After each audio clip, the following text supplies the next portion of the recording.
So good morning everyone and I welcome you all to Saurabh Pandey UPSC YouTube channel के अंदर। सो आज 20th Feb है और आज का टॉपिक डिस्कस करते हैं एक इंपॉर्टेंट कंसेप्ट आपका साइंस के अंदर पब्लिश हुआ है and that is basically science behind the polarised moon light. और इसमें कुछ एस्पेक्ट पोलराइजेशन से रिलेटेड और एक सी वेक्टर पैटर्न का एक कंसेप्ट है दैट वी विल डिस्कस। तो ये एक महत्वपूर्ण टॉपिक आपका बनता है।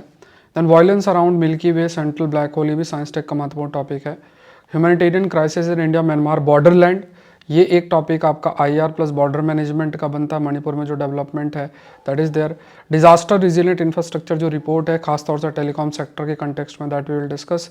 ये टॉपिक आपका इंफ्रास्ट्रक्चर सेक्टर के अंदर बनता है। और फिर आखिरी में जो मेंस क्वेश्चन है दैट विल बी देयर। तो यहाँ पे मैं I was not able to prepare the mains question, but आप अगर आपने नहीं लिखा है तो जरूर से आप लोग मेंस क्वेश्चन अटेम्प्ट करें, लिखें and you can be part of आकलन प्लस का आप हिस्सा बन सकते हैं। और आप कनेक्ट कर सकते हैं मुझसे, कोई क्वेरी है तो इस नंबर पर आप मैसेज कर सकते हैं और अपना आंसर सेंड कर सकते हैं और Saurabh Pandey UPSC telegram channel के अंदर। और क्रैश कोर्स का सेकंड बैच जो है वो मैंने लॉन्च कर दिया है। 25 तारीख से आपको इसमें लेक्चर मिलना स्टार्ट हो जाएंगे। बैच 1 में ऑलरेडी 60+ लेक्चर्स हो चुके हैं, ठीक है।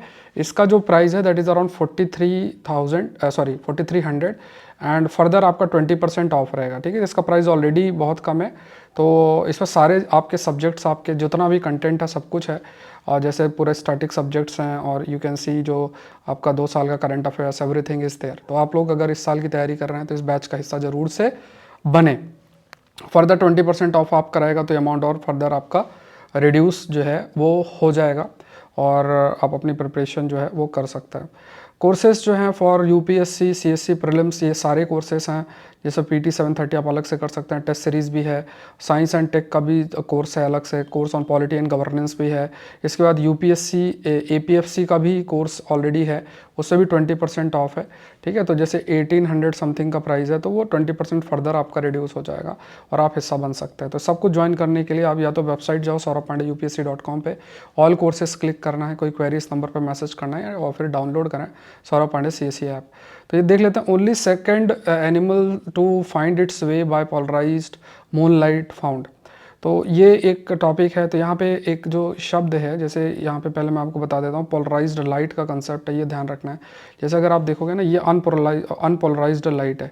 जैसे लाइट यहाँ पे क्या है कि जो अनपोलराइज्ड लाइट होती है, जहाँ पे मतलब यहाँ पे चेंजेस होते हैं, जो मतलब एक लैंडस्केप में जो डिफरेंट आपके जो लाइट है वो नहीं रहती। जैसे यहाँ पे आप देखो एक ऑरेंज, येलो और ब्लू अलग अलग ऐसा आप क्या वी कैन से कि जो डायरेक्शन है इलेक्ट्रिक फील्ड का वो वेरी करता है। मतलब जो डायरेक्शन इलेक्ट्रिक फील्ड जो है लाइट का वो फ्लक्चुएट करता है, कभी इधर हो गया कभी इधर हो गया अलग। जो पोलराइज्ड होता है वो एक पर्टिकुलर, जैसे ये आप देख सकते हो this is a polarised light. तो पोलराइज्ड ये अनपोलराइज्ड लाइट है, इलेक्ट्रिक फील्ड का अलग अलग डायरेक्शन है। इधर आप देखोगे सिंगल डायरेक्शन में, तो ये पोलराइज्ड लाइट है। This is called to be a polarised light. So unpolarised जो है बहुत सारे एटम्स या मॉलिक्यूल्स के द्वारा जो है वो आपके प्रोड्यूस होते हैं। बहुत सारे जो एटम्स हो गए, मॉलिक्यूल्स हैं, light that emit light independently.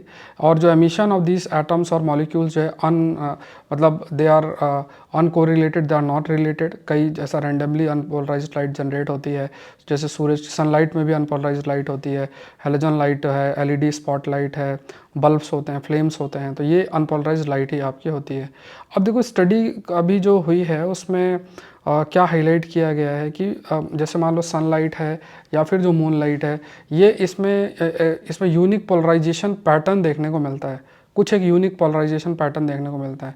So instead of relying solely on the light source position, ये जो पैटर्न्स हैं ये मतलब एक प्रकार से जो रात के जीव होते हैं ना, जो रात के टाइम पे भ्रमण करते हैं, ऐसे कई जीव्स होते हैं, वो इस पोलराइज्ड पैटर्न का इस्तेमाल करता है। सूरज के और मून लाइट के पैटर्न को इस्तेमाल जो है करता है। मतलब जैसे पोलराइज्ड मून लाइट का इस्तेमाल करेंगे अपना, जैसे जो लूनर साइकिल होती है तो उसमें जो मतलब जो भी पोलराइज्ड मून लाइट है उसका इस्तेमाल आपका किया जाएगा।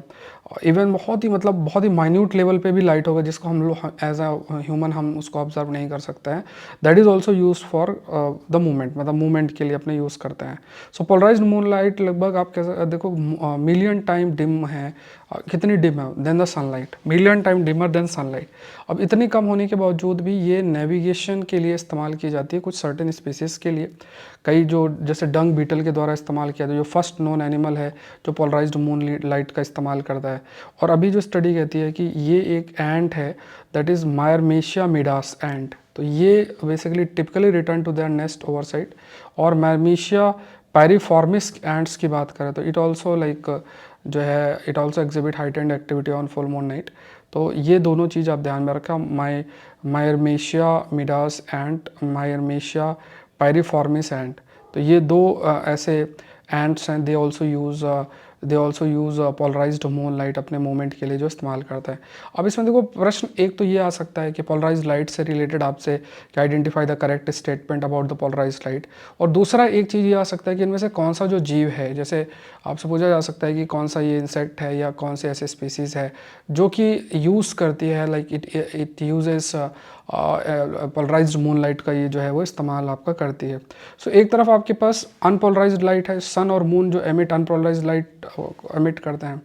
एंड जो पोलराइज्ड होते हैं, मतलब जैसे ही मान लो एटमॉस्फेयर है, हमारा जो एटमॉस्फेयर है उसमें जैसे ही ये सन या मून लाइट पड़ती है तो वो पोलराइज्ड आपका पोलराइजेशन उनका होता है। प्लस एक ई वेक्टर पैटर्न का एक कंसेप्ट है। तो स्कैटर्ड लाइट मतलब जैसे किसी पार्टिकल पर जब लाइट पड़ती है तो इधर उधर मूव करती है तो उसे स्कैटरिंग ऑफ लाइट करता है।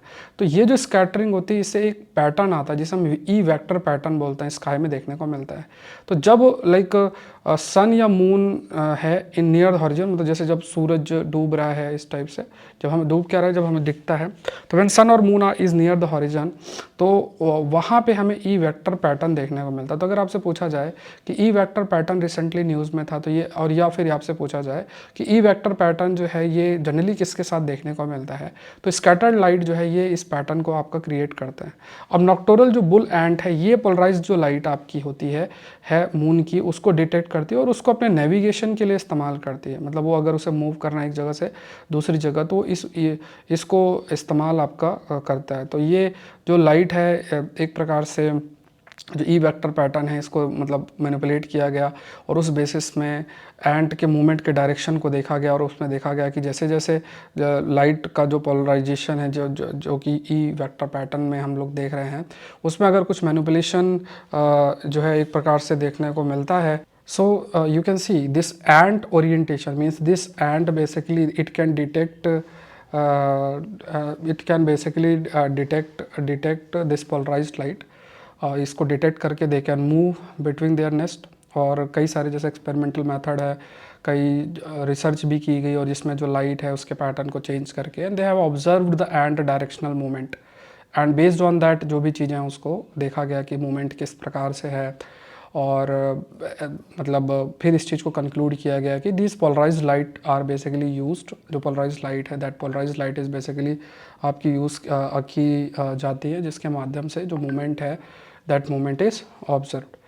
नेक्स्ट देखते हैं, नेक्स्ट पॉइंट है तो ये देख लेना, इससे मैंने कुछ क्वेश्चंस लिए हैं जैसे पोलराइज्ड मून लाइट क्या होती है, कौन सा एनिमल है। तो करंटली ओनली जो नोन था है पोलराइज्ड लाइट को यूज़ करता फॉर नेविगेशन के लिए that is bull ant and dung beetle. तो देखो ये प्रीलिम्स का क्वेश्चन आपके लिए बहुत इंपॉर्टेंट बन सकता है और यूपीएससी इन्हीं चीज़ों को ध्यान में रख के क्वेश्चंस का फॉर्मेशन आपका करती है। How do these ants navigate at night, किस तरीके से जो एंट है how do these ants navigate at night, तो they utilise the polarised pattern in moonlight as a compass. तो यहाँ पे आपको ध्यान में रखना है how do these ants navigate at night, तो they utilise the polarised pattern in moonlight as a compass.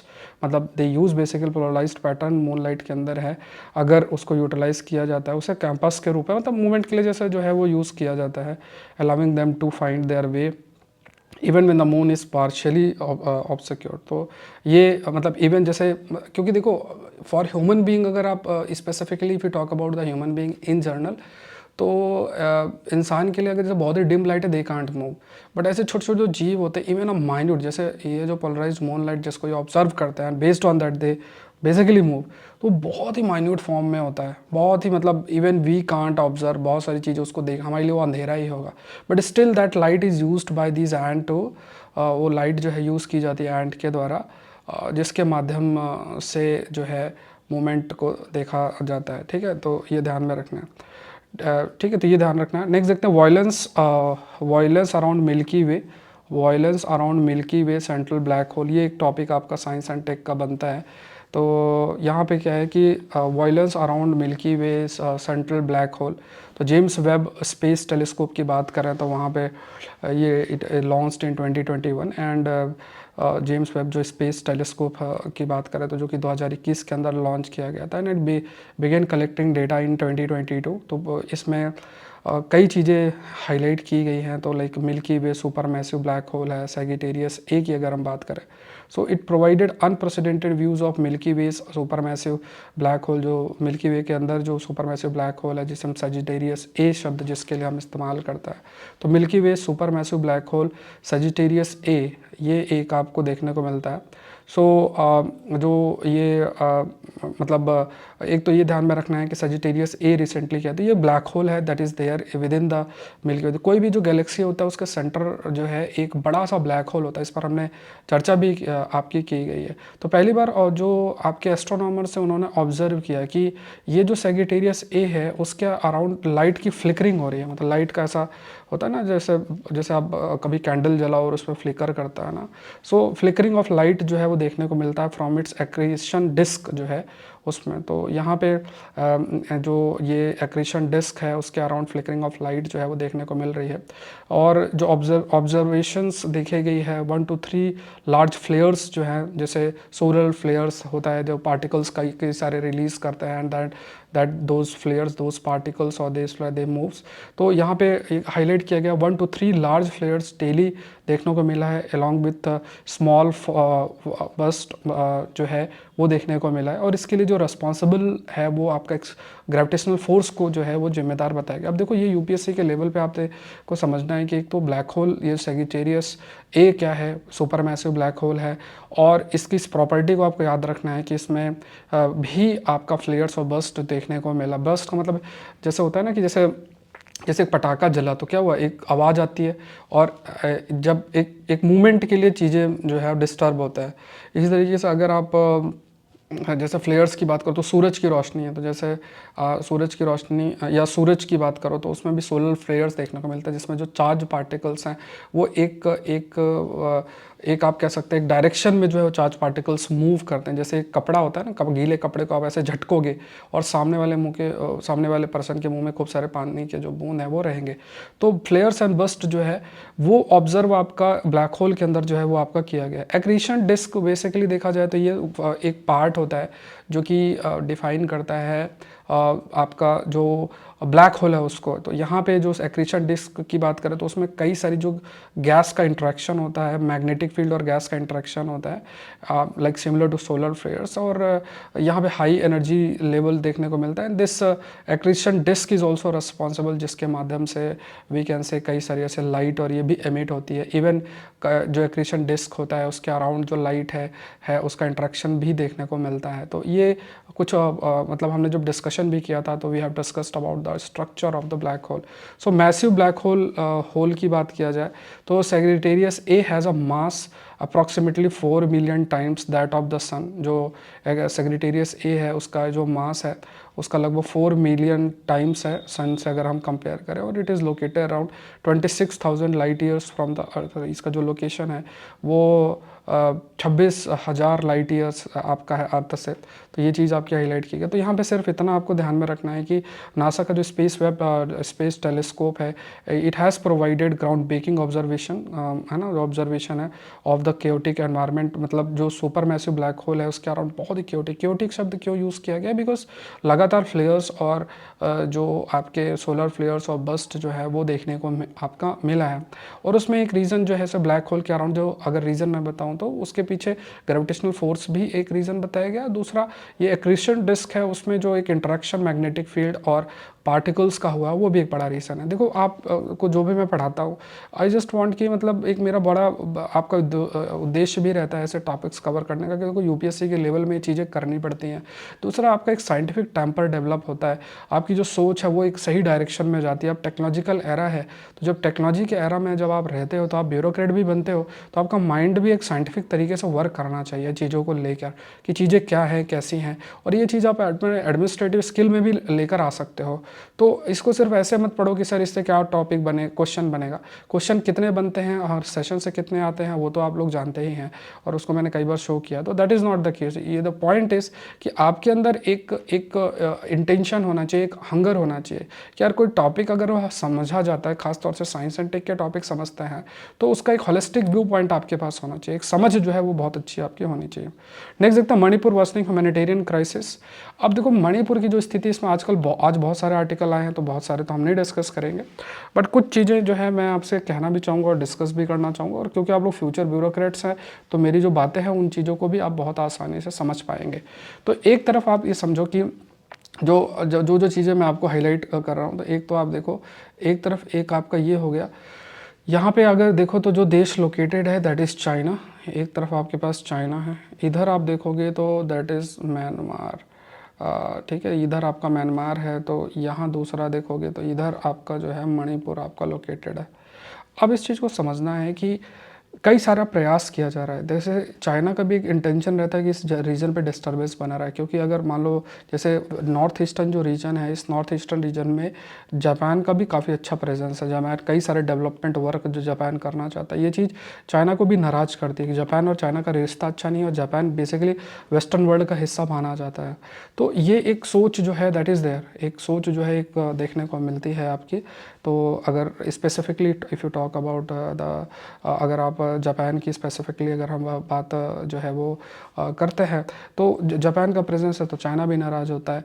तो एक प्रयास चाइना का भी रहता है, इस रीजन में कई सारे इंसर्जेंट ग्रुप और ये सबको जो है एक तरीके से वो स्पॉन्सर भी करता है। दूसरा चीज़ आप ये देखो कि चाइना एक और भी एक तरीका अपनाता है, क्योंकि देखो भारत क्या चाहता है कि ये जो है, आप ये देखोगे ना, तो ये एक तरीके से ये रहता है कि भारत ये चाहता है कि यार ये जो पूरा कनेक्टिविटी है ना, ये हमारा साउथ ईस्ट एशिया के साथ ये कनेक्टिविटी डेवलप हो जाए, ये हम बहुत चाहते हैं। मतलब हम कई सारे प्रोजेक्ट है जिसके माध्यम से हम अपने नॉर्थ ईस्टर्न रीजन का डेवलपमेंट करना चाहते हैं, और उसके लिए साउथ ईस्ट एशिया जो है, साउथ ईस्ट एशियन रीजन से हम अपनी कनेक्टिविटी बनाना चाहते हैं। और यहाँ से लेके पूरा सिंगापुर तक, मतलब आप कंबोडिया, म्यांमार, थाईलैंड, इनसे होते होते और सिंगापुर तक कनेक्टिविटी जो है, वो कनेक्टिविटी आपका डेवलप जो है वो आपका किया जा रहा है, ठीक है। तो ये बहुत इंटरेस्टिंग चीज़ है, जो पॉइंट ध्यान में रखना, जो कनेक्टिविटी है वो डेवलप करने का हम प्रयास करता है। तो यहाँ पे चाइना क्या है, चाइना चाहता है ऐसा ना हो, तो कैसे इसको रोकेगा, तो उसको रोकने के लिए उसने क्या प्रयास किया है कि जो म्यांमार का जो इलाका है, वहाँ बहुत सारे इंसर्जेंट और ये सब ग्रुप्स हैं या यहाँ डिस्टर्बेंस क्रिएट करके अब म्यांमार को पूरा ऑक्यूपाई करके वहाँ मिलिट्री कू है उसको करके उसकी सरकार का साथ लेके भारत का जो फर्दर एक्सटेंशन है साउथ ईस्ट एशिया को वो रोकना चाहता है।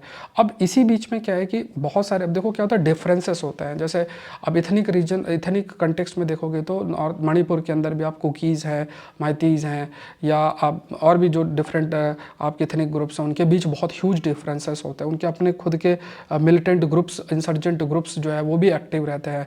तो उनको एक दूसरे के प्रति जो है एक आपको बस ट्रिगर करना है। बाकी देखो डिफरेंसेस ऑलरेडी है उस चीज़ पे, जैसे होता है ना कि घी है, आग में घी डालने वाला काम है, उसको कर दिया जाए तो डिस्टर्बेंस जो है वो होता चला जाएगा। एक जैसे होता है ना कि ताश के पत्ते अगर ऐसे सीधा लगा और एक आपने हाथ लगा, तो एक से जो है, एक से सारे जो है आप कह सकते हैं कि सारे एक उसी के लाइन से जो है वो गिरते चले जाते हैं।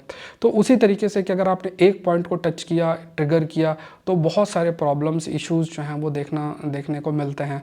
तो ये चीज़ आपको बहुत समझना है, वो बहुत इम्पॉर्टेंट भी है, और जो एक तरीके से मैटर भी आपका करता है, that is also very important. और जो एक तरीके से मैटर भी आपके लिए जो है वो करता है, वो आखिरकार ये रहता है, दैट इज़ वेरी इंपॉर्टेंट कि कहीं ना कहीं उस जो डिफरेंसेस है डिफरेंट इथनिक ग्रुप का, उसको यूटिलाइज़ करते हुए, उसको एक्सपैंड करते हुए, और फर्दर एक लार्जर ऑब्जेक्टिव को वो अचीव करना चाहते हैं। और वो ये है कि भारत का जो नॉर्थ ईस्टर्न रीजन का डेवलपमेंट को डिले किया जाए, इसे अनस्टेबल किया जाए, इसे यहाँ किसी भी प्रकार का इन्वेस्टमेंट ना हो, ये लार्जर है। अब इसका ऑब्जेक्टिव ये नहीं है कि देखो लोग लड़ भिड़ के एक दूसरे को मार के और वो कुछ ऑब्जेक्टिव पाना चाहता है, वो तो कोई ऑब्जेक्टिव नहीं है।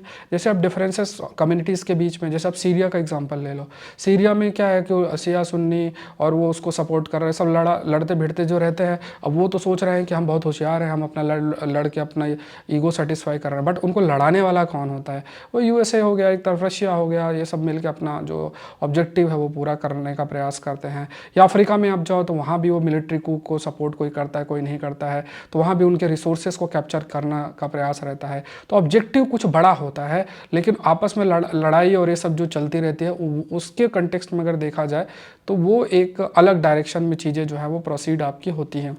तो ये एक चीज़ आपको देखो, आप ब्यूरोक्रेट हो, इस चीज़ को आपको समझना पड़ेगा कि बहुत सारे जैसे सपोज़ एक छोटा सा मैं आपको एग्जांपल देता हूँ कि जैसे हुआ ये कि जो भी आपके इंसर्जेंट ग्रुप है, अब म्यांमार से जैसे चाइना ने क्या किया, म्यांमार के माध्यम से उन पर हमला करवाया। जो भी इंसर्जेंट ग्रुप्स हैं जो म्यांमार के बॉर्डर के अंदर हैं वो मूव कर गए मणिपुर, और वो मणिपुर में जाके वहाँ डिस्टर्बेंस कैरी करने लग गए। वो अपने इथनिक ग्रुप्स हैं उन्हीं के साथ मिल के और फिर वहाँ डिस्टर्बेंस, अब जैसे मान लो एक दूसरे इथनिक ग्रुप के लोगों को कुछ किया गया, उन पर वायलेंस किया गया, दूसरे ने फिर उस पर किया, फिर वो एक जो है शुरू हो जाता है। फिर एक बार हुआ तो धीरे धीरे सब पे जो है सब तरीके से होना स्टार्ट हो जाता है। तो ये चीज़ें थोड़ा सा आपको ध्यान में रखना है, ठीक है। तो द ह्यूमैनिटेरियन क्राइसिस अगर देखा जाए इन इंडिया म्यांमार बॉर्डरलैंड है, तो यहाँ पे ऑल दो ये जो पॉइंट्स ह्यूमैनिटेरियन क्राइसिस और ये सब है, तो ये मतलब ये एक डिस्कशन का नो डाउट पॉइंट है ही, बिकॉज ह्यूमैनिटेरियन क्राइसिस एक बड़ा है। क्योंकि अब जिस टाइप से डिस्टर्बेंस होगा, वायलेंस होगा, तो कॉमन आदमी को किसी से क्या लेना, उसको तो अपनी रोजी रोटी चलानी है, उसको इतना कुछ मतलब ऐसा नहीं चाहिए। तो वहाँ पे जब वायलेंस होते हैं तो कई प्रकार के जो ह्यूमैनिटेरियन क्राइसिस है वो देखने को मिल जाता है। तो हम किस तरीके से हम चीज़ें रन करेंगे, क्योंकि आपके पास जो डेटा होना चाहिए जो ह्यूमैनिटेरियन नीड से रिलेटेड कि ठीक है वनरेबल पॉपुलेशन कौन, उनको प्रॉपर डॉक्यूमेंटेशन उनका होना चाहिए, तभी तो कुछ आप कार्य कर सकते हो। तो ये सिचुएशन एक मैटर ऑफ कंसर्न आपका बन जाता है। अब यहाँ पे जैसे माइतीज़ हैं, कोकी जोमी कम्युनिटीज़ हैं, उनके बीच काफ़ी सारा स्ट्रगल लगातार चल रहा है। जो इथिकल टेंशन्स हैं, इथिनिक टेंशन्स है, वो देखने को मिल रहा है। जो ग्रीवेंसेस है देखो वो पहले से रहते हैं, और है ना, तो ये ग्रीवेंसेस जो है वो हमेशा से रहे हैं, उसी चीज़ को यूटिलाइज़ किया जाता है। तो यहाँ पे कहा गया कि अराउंड 58,000 जो है वो डिस्प्लेस आपके हुए हैं, और ये जो इंडिविजुअल्स आर लिविंग इन 100 बहुत सारे रिलीफ कैंप्स में रह रहे हैं। अब जैसे आप भारत में मीडिया क्या है, अब वो सब सज धज के आराम से बैठ के, और दिल्ली के बाहर या कुछ बड़े बड़े जो स्टेट्स है उसके बाहर कोई जाता ही नहीं है। आप ये देखो ना कि बहुत सारे यूट्यूब चैनल्स जो हैं, जो मीडिया, उनको क्यों लोग देखते हैं, क्योंकि वो एकदम ग्राउंड रिपोर्ट में चले जाते हैं, नीचे जाके और चीज़ों को दिखाते हैं। तो यूट्यूब के जो भी अब जर्नलिस्ट होते हैं उनको लोग फॉलो करते हैं, रेस्पेक्ट करता है उनके भी देखो आप फॉलोवर्स बढ़ते हैं। जो मेन स्ट्रीम बड़ी मीडिया होता है वो भेजते नहीं। अब कितने लोग मणिपुर गए हैं वहाँ रह के करना, क्योंकि उनका खुद रहता है यार वहाँ जाएंगे रिस्क है, वो वाला टेंडेंसी नहीं है ना। मतलब जो एक हम कहते हैं कि डेमोक्रेसी की फोर्थ पिलर है। तो चीज़ क्या होती है कि जैसे मान लो गवर्नमेंट ही है, गवर्नमेंट अब सेंटर में गवर्नमेंट यहाँ बैठी हुई है, तो उसको कैसे अवेयरनेस लेकर आए, कैसे उसको और प्रेशर बनाया जा सके, लोगों के कैसे इश्यूज़ पे जो है वो डिस्कशन करें। अब देखो क्योंकि मीडिया पूरा दिल्ली में है, मैक्सिमम नोएडा में सारे मीडिया हाउसेस हैं, तो दिल्ली और यहीं की इश्यूज़ को चर्चा करते रहते हैं। तो वो ये जो सेंट्रलाइजेशन ऑफ इश्यूज़ हैं वो भी एक बहुत मैटर ऑफ कंसर्न है। भारत बहुत ही डाइवर्स है, तो उसका सारा प्रेजेंटेशन होना चाहिए। अब जैसा कंटेंट हमारे सामने आएगा, हमारा जो सोच है वैसा डेवलप होगा। अब गवर्नमेंट को अकाउंटेबल आपको बनाना है, तो मीडिया में ऐसे इश्यूज़ आने चाहिए, डिस्कशन होना चाहिए, लोगों को अवेयर करना चाहिए, तो इससे बहुत हेल्प मिलेगी। और फिर गवर्नमेंट भी और कदम जो उठाए जा सकते हैं वो उठाए गए, और एक कनेक्टिविटी, एक साइकोलॉजिकल कनेक्टिविटी हमारी मणिपुर के लोगों से भी एक डेवलप होगी। अब जैसे बहुत सारे रिलीफ कैंप्स हैं, वायलेंस देखने को मिल रहा है, मिस इन्फॉर्मेशन भी है, ये भी एक बड़ा मिस इन्फॉर्मेशन, डिसइन्फॉर्मेशन क्लाउड्स और तो वो भी देखने को मिल रहा है। तो यहाँ पे serious implications of this information gaps जो है रिलेटेड टू पॉपुलेशन, तो मिस इन्फॉर्मेशन तेज़ी से स्प्रेड हो रही है। जो फोर्स डिस्प्लेसमेंट है in Manipur is dynamic with data collection, ये भी है। बहुत सारे जो इंडिविजुअल्स हैं they are unaccounted for living in temporary shelters और विथ रिलेटिव्स। तो अनरजिस्टर्ड जो इंडिविजुअल्स हैं बहुत सारे, many remains invisible to aid organisations. तो क्योंकि देखो सिंपल सी बात है ना, अगर आप कोई सहायता प्रस्तुत करने जा रहे हो and if there is no one, अगर कोई है ही नहीं तो कैसे करोगे? दैट इज़ द केस ना। मतलब आप यू आर नॉट अवेयर कि मुझे किसको हेल्प करनी है, तो ये चीज़ है, कंडीशंस भी इतनी अच्छी नहीं है, हेल्थ केयर एक्सेस इश्यूज़ भी बहुत तेज़ी से उनको फेस करना पड़ रहा है। अभी यहाँ पे देख एज अ एडमिनिस्ट्रेटर आपको थोड़ा सा एज अ एडमिनिस्ट्रेटर के रूप में सोचना है कि यार इतने हमारे देश के लोग हैं और इतने सारा इशू फेस कर रहे हैं, और एक सामाजिक लेवल पे भी देखना है ना यार कि इतना मतलब कन्फ्लिक्ट की स्थिति पैदा क्यों हो रही है, लोग इतना कन्फ्लिक्ट में जा क्यों रहे हैं, आपस में क्यों लड़ रहे हैं। आज का टाइम क्या ऐसा है, जैसा हम तो विश्व में हम बताने का प्रयास करते रहते हैं ना कि अब जो टाइम है वो युद्ध का टाइम नहीं है। हम ऐसा बोलते रहते हैं कि भाई इकोनॉमिक एक्टिविटीज़ आज का टाइम हर चीज़, बट हमारे देश के विद इन आपस में कम्युनिटी उतने टाइम से लड़ रही हैं, और तो ये क्यों ऐसा हो रहा है। तो सामाजिक लेवल पे भी क्या विकास हुआ है उनका, वो भी देखना जरूरी है। अगर उसके प्रति हमने कोई पॉलिसी बना रखी है तो कितना अफेक्टिव पॉलिसी है वो भी हमारा देखना जरूरी है। अगर हम उस चीज़ को नहीं देखते हैं तो that is also a matter of concern. So barrier to access देखा जाए, रोड ब्लॉक्स, वायलेंस जो है that also violence hinder medical transport. Mortality cases की बात करें, 63 ईयर ओल्ड डिस्प्लेस जो पर्सन है, 63 ईयर ओल्ड डिस्प्लेस जो person died due to lack of dialysis facility. ठीक है, तो ये है कई है। और साइकोलॉजिकल की बात करें तो बहुत सारे साइकोलॉजिकल इम्पैक्ट ऑफ द जो कन्फ्लिक्ट है that also can not be overlooked.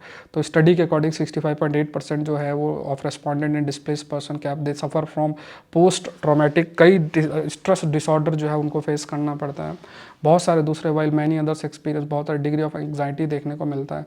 Mental health crisis देखा जाए तो सिग्निफिकेंट पर्सन्स जो है बहुत सारे डिप्रेशंस और ये सब है। तो साइकोलॉजिकल प्रॉब्लम्स आप सोचो ना, आसपास कन्फ्लिक्ट हो रहा है वो भी है, फिर फूड वाटर शेल्टर से रिलेटेड प्रॉब्लम्स हैं, क्लीन वाटर नहीं मिल रहा है, और ये और भी ऐसे कई प्रकार के जो ह्यूमैनिटेरियन सपोर्ट मिलना चाहिए वो आपके नहीं मिल रहा है। तो यहाँ पे बहुत सारे जो सरकारी जो नॉन गवर्नमेंट ऑर्गेनाइजेशंस आप कह सकते हैं, तो हर एक आयाम जो है कहीं ना कहीं उनको साथ में मिलकर काम करना पड़ेगा, then only things can change. चीज़ें जो है वो आपकी बदल सकती हैं। नेक्स्ट देखते हैं on building resilient telecom infrastructure. On building resilient telecom infrastructure की बात की गई, CDRI की जो रिपोर्ट है उसमें कुछ पॉइंट्स हाईलाइट किए गए हैं, आप उसको देख लेते हैं। So on building resilient telecom infrastructure support. So disaster resilient infrastructure CDRI report की बात करें तो टेलीकॉम नेटवर्क की बात करें तो देखो टेलीकॉम नेटवर्क का एक महत्वपूर्ण रोल है। CDRI के बारे में हमने पहले हमने डिस्कस कर रखा है, इंपॉर्टेंट पॉइंट्स भी डिस्कस किया। CDRI क्या है इसके बारे में बेसिक हमने we have already discussed about it पहले के लेक्चर्स के अंदर।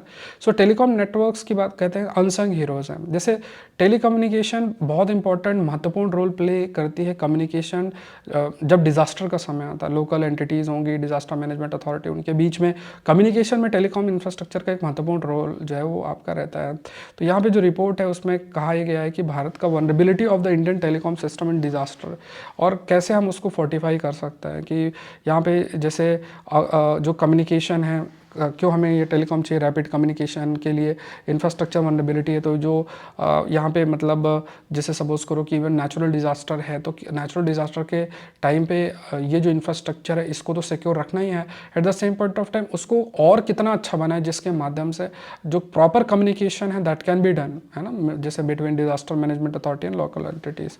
वनरेबिलिटी देखी जाए अगर टेलीकॉम नेटवर्क का, तो ये भी that is also susceptible to disruptions during disasters. तो प्राइमरी जो चैलेंजेस हैं, पहला फिजिकल इंफ्रास्ट्रक्चर की बात किया गया तो जो टावर्स, केबल्स हैं, ये they can be severely impacted extreme weather से। Power dependency, constant water power supply जरूरी है, तो उसके लिए भी वो भी वनरेबल है। मतलब हमने डिजास्टर से लड़ने के लिए हमारे लिए टेलीकम्युनिकेशन या टेलीकॉम इंफ्रास्ट्रक्चर बहुत इंपॉर्टेंट है, लेकिन इसका अपोजिट आपको ये देखना है, what you have to understand is कि जनरल सेंस में अगर इफ़ यू टॉक अबाउट, तो even these telecom network they are also vulnerable, like physical infrastructure, towers and cables की बात अगर करें, पावर डिपेंडेंसी है तो कांस्टेंट पावर सप्लाई ये भी बहुत क्रूशियल है।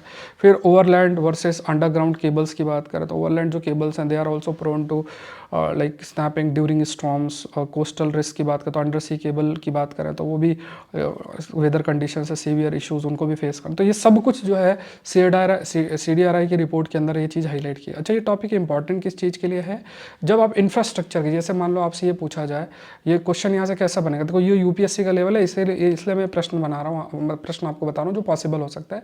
सपोज करो आपसे ये पूछा जाता है कि क्लाइमेट चेंज टेलीकॉम इंफ्रास्ट्रक्चर पे क्या इंपैक्ट पड़ सकता है और क्या स्टेप्स हम ले सकते हैं। अब यहाँ पे जब भी आप बना के लिखोगे तो उतना अच्छा नहीं लिख पाओगे, तो यहाँ पे आपको जो CDRA की रिपोर्ट के पॉइंट्स हैं, मैंने सारे नहीं इंक्लूड किए, लेकिन एटलीस्ट 4 5 6 7 पॉइंट्स जो हैं इंपॉर्टेंट पॉइंट्स हैं उनको मैंने इंक्लूड कर दिया, उसके माध्यम से आप अपना लिख सकते हो। तो यहाँ पे देखो, यहाँ पे रिपोर्ट के कहा गया कि अगर है तो पावर इंफ्रास्ट्रक्चर को और अच्छा बनाना, बैकअप सिस्टम जो है, coordination, enhanced coordination, improve data sharing between telecom operator and disaster management agency, ये भी है, इन्हांस्ड कोऑर्डिनेशन है, डिग वंस पॉलिसी का है। तो यहाँ पे क्या है कि जो अंडरग्राउंड इंफ्रास्ट्रक्चर डेवलपमेंट है तो उसको एक साथ ही सारा डेवलप करना, इससे जो डैमेज है वो रोका जा सकता है। ऐसा नहीं देखोगे ना कि आपने एक चीज़ की फिर दोबारा उसमें खुदाई की फिर कुछ बनाया इंफ्रास्ट्रक्चर, ऐसा नहीं। फिर प्लस रेगुलर असेसमेंट आपको करते रहना एसेट के बारे में। फिर उसके बाद क्या है कि data monitoring system, real time जो ट्रैकिंग है नेटवर्क स्टेटस का, ये भी है ना कि अगर हम देख रहे हैं कि अच्छा कहीं कोई ख़राबी तो नहीं है, ख़राबी नहीं है तो तभी हम रिपेयर और ये सब कर सकते हैं। इक्विपमेंट इंस्टॉलेशंस की अगर बात करें तो elevated equipment installations, prevent flooding issues, proper है ना, तो prevent flooding issues by placing generator higher on the tower, जो टावर में जनरेटर ऊपर है तो क्योंकि फ्लडिंग की सिचुएशन हो तो पूरा इंफ्रास्ट्रक्चर जो पावर इवन सप्लाई हो रहा है, जो इक्विपमेंट्स वो आपके डैमेज ना हो। तो यहाँ पे मुंबई का जो टेलीकॉम इंफ्रास्ट्रक्चर है तो यहाँ पे जो है बेनिफिट्स फॉर प्रोएक्टिव मेजर्स, तो ये भी आपका हाईलाइट किया गया है कि प्रोएक्टिव मेजर्स आपके मुंबई इंफ्रास्ट्रक्चर जो टेलीकॉम इंफ्रास्ट्रक्चर वहाँ पहले से ही लिया गया है, फ्लडिंग और इससे पूरा इंफ्रास्ट्रक्चर डैमेज ना हो, तो ऑलरेडी कदम उठाए गए हैं। तो उस चीज़ को हम सीख सकते हैं और देश भी और जगह पे भी हम इसको लागू कर सकते हैं। Financial like in quick restoration services लेकर आए, shared burden, reducing the financial risk जो एसोसिएटेड है डिजास्टर रिकवरी से। फंडिंग स्ट्रेटजीज की बात करें, गवर्नमेंट सपोर्ट, तो फाइनेंशियल बैकिंग जो इंफ्रास्ट्रक्चर अपग्रेड के लिए चाहिए, जो फाइनेंशियल बैकिंग है फॉर इंफ्रास्ट्रक्चर अपग्रेड वो कर सकते हैं। पब्लिक प्राइवेट पार्टनरशिप, तो collaboration to foster resilient system, तो पब्लिक प्राइवेट जो पार्टनरशिप है वो हम इंश्योर कर सकते हैं। Collaboration to foster resilient system, तो ये भी इंपॉर्टेंट है।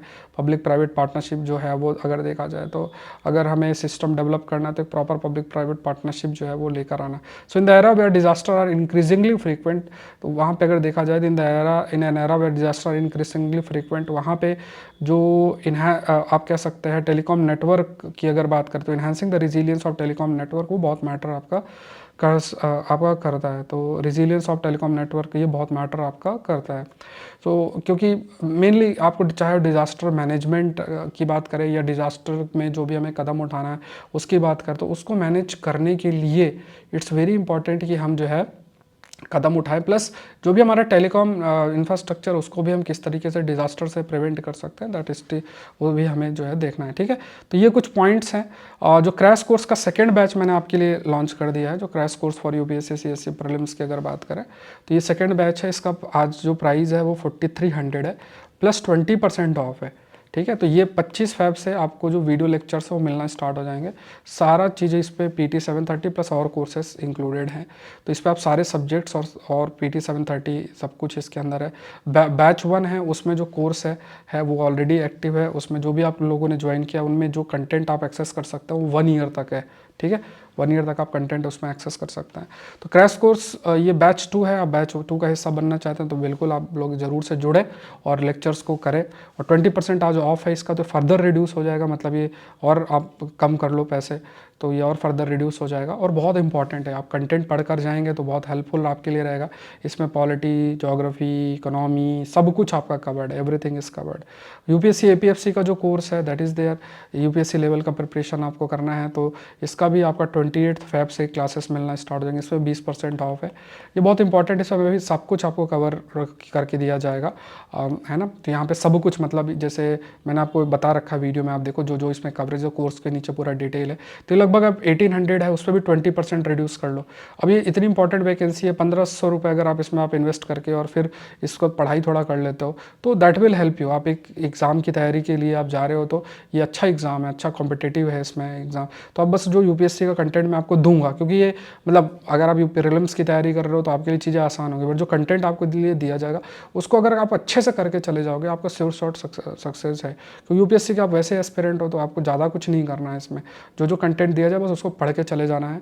क्या क्या कंटेंट, वीडियो लेक्चर्स और नोट्स आपको जो मिलेंगे सारा मैंने एक्सप्लेन कर रखा है। ठीक है, तो आप गो थ्रू हो सकते हैं। पॉलिटी गवर्नेंस का भी है, इसमें 35 लेक्चर्स तो पॉलिटी के हैं और टोटल गवर्नेंस के तो 50 लेक्चर्स हैं, ठीक है। इसका भी प्राइस देखोगे तो 1500 के अराउंड प्राइस आपका है। तो ये सब प्राइजेस कोई ज़्यादा नहीं है, इनको आप लोग गो थ्रू होकर अपने लेक्चर्स कंप्लीट करें।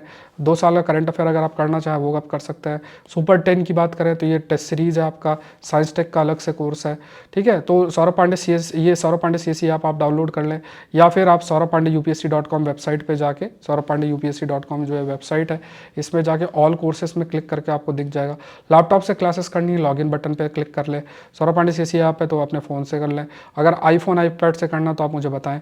इसके अलावा ये आपका ये अलग से टेलीग्राम चैनल है, तो वहाँ पे भी आप जो टेलीग्राम चैनल है उसमें भी टेलीग्राम चैनल में आपको PDF मिल जाएगा। हिंदू का अलग से टेलीग्राम चैनल जिसका लिंक डिस्क्रिप्शन बॉक्स में है। और यहाँ पे देख लेते हैं जो क्वेश्चन मैंने आपको दिया था, कल का दिया था, आज नहीं क्वेश्चन डाल पाया, मैं अपडेट कर दूंगा आपके लिए। तो ये क्वेश्चन आप देख लें और ज़रूर से लिखें। देखो लिखने की आदत ना छोड़े, 15 मिनट का टाइम लगेगा, तो लिखने की आदत ज़रूर से आप रखें। Thank you everyone, thank you.